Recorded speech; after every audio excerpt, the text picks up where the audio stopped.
Hey everyone, so I want to talk to you all about the experience I had giving the talk Kissed by the Dragon at the Tea Festival here in Eugene. And this is a talk I've given now publicly. I think this is the fourth time I've given that talk. And it was really great. It was really fun to give the talk. I want to talk to you about some of the changes that occurred that noticeably to myself when I was giving the talk. And I attribute that to making a lot of content and making a lot of YouTube videos and doing a lot of video type of work here in the shop here. Because what happened when I gave this talk, before the talk, basically I know what I'm gonna say. But in the past, there's always this sensation of sort of like a moment of panic and a sensation that I'm gonna forget I'm gonna blank. I'm gonna forget what I was gonna say. And sometimes that happens. But this time I knew it wasn't gonna happen. And I also knew that I didn't really need to prepare for the talk because I just basically knew what I was gonna say.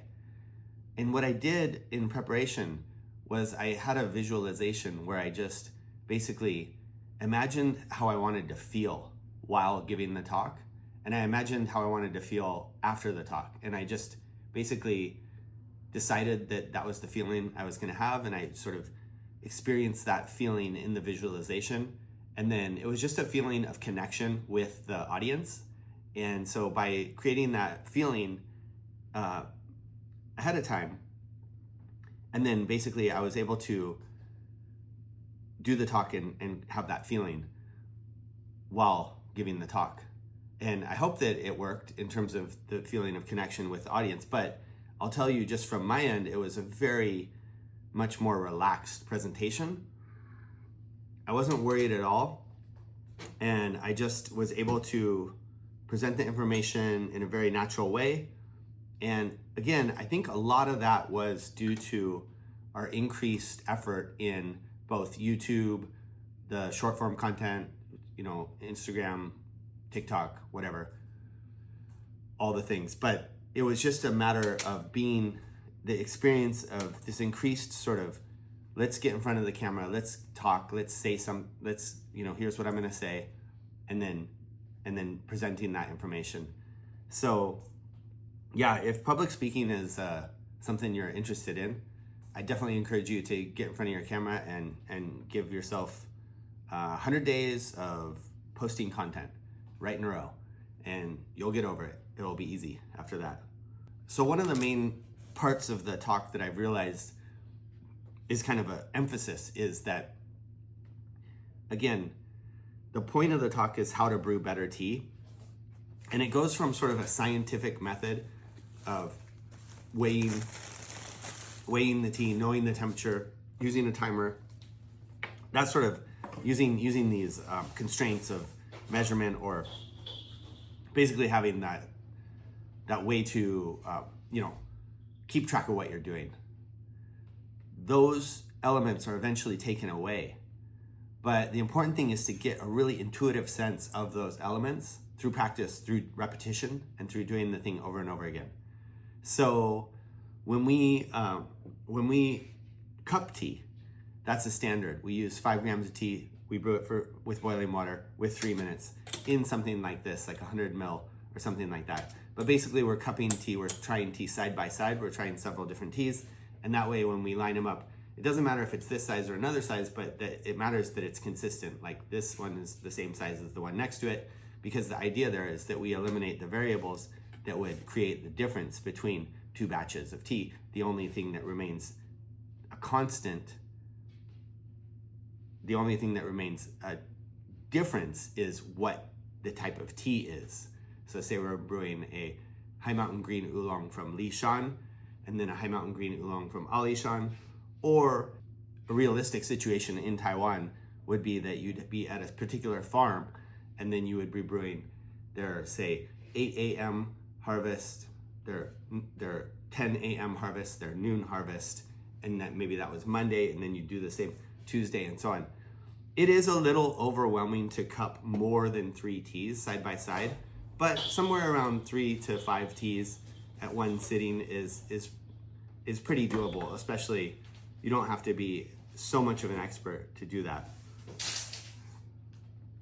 The hardest one I've done is when I had to do like 45 teas and put them all in order. That is challenging. But why is it so important to know how to brew tea?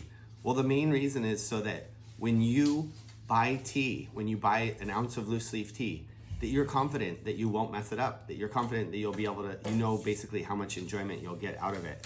And so by being well versed in the art of brewing tea, then you can confidently buy tea and you can just go about, you know, making tea for your enjoyment.